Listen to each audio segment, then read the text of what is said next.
Shalom everybody and welcome to Rega בעברית.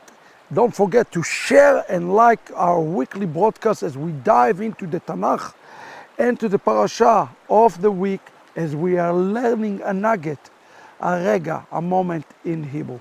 And this week we are in a very difficult Torah portion. We are in Parashat Kóraj, and we know all about Kóraj rebellion, and I want to look with you quickly about this. At the beginning of the Torah portion, we read about Kóraj, and I want us to notice something about Kóraj and his community. It says here in verse 2 of chapter 16, ויקומו לפני משה ואנשים מבני ישראל 50 ו200.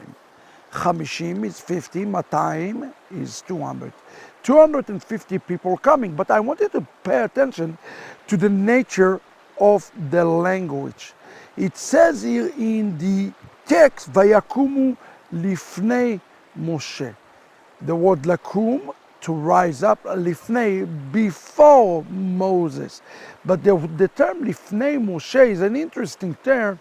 It suggests that the people have another agenda, although they claim that they are all son of the Levi, which was a true claim. There is a hidden sin behind the text that all of us need to pay attention to. Lifnei Moshe. In reality, they want to place themselves before Moshe Rabbeinu, which is very important for us to understand what was the nature of this sin, because it says here, vayekelu al Moshe. It doesn't say vayekelu el Moshe, al Moshe.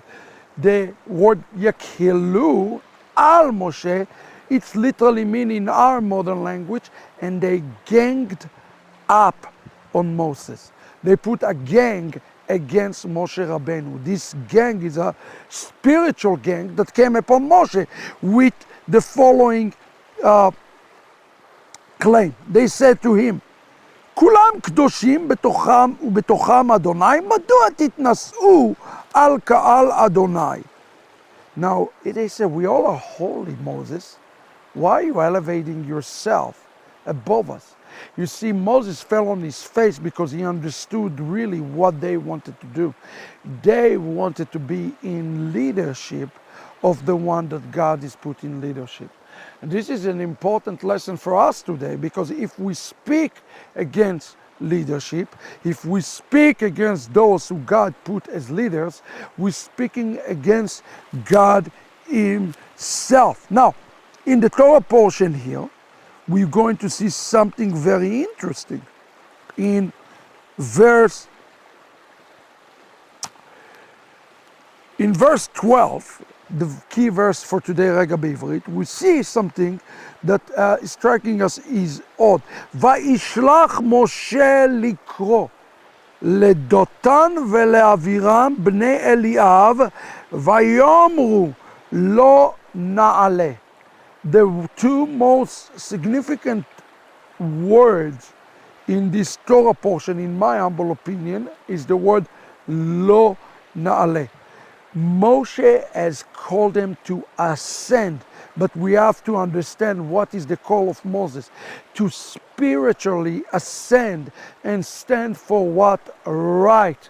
They knew that what Kóraj is doing is wrong, but they responded with the word lo na'aleh. We will not take side in this feud. We will not stand for what is right and what is righteous. We will not do this. המעט כי העליתנו מארץ זבת חלב ודבש לעמיתנו במדבר, כי תשרר עלינו, גם התשרר. Moses, you're going to rule over us when you send us to this wilderness to die? You see, sometimes, friend, the sin of silence is worse than speaking against the leaders. And Torah comes to teach us very important principle here, that inability to rise up and speak up and to ascend and make our voices count by being a byproduct of society Like today, so many things we don't speak about and we don't say. Why? Because we are spiritually afraid of our society around ourselves. And if we are taking upon ourselves the sins of silence, then guess what, friends? We are guilty of the exact same sin of Kóraj and his gang. This is, friends, to us an important issue. That's why ויחר למשה מאוד ויאמר אל אדוני אל תמן על מנחתם. Moses was enraged that even the remnant was not able and willing to make a stand in the voice for God. Friends, even in the golden calf, 3,000 make the sins of the golden calf. Where were the other 597? They did nothing to stop the sin. And because of that, God punished all 600,000.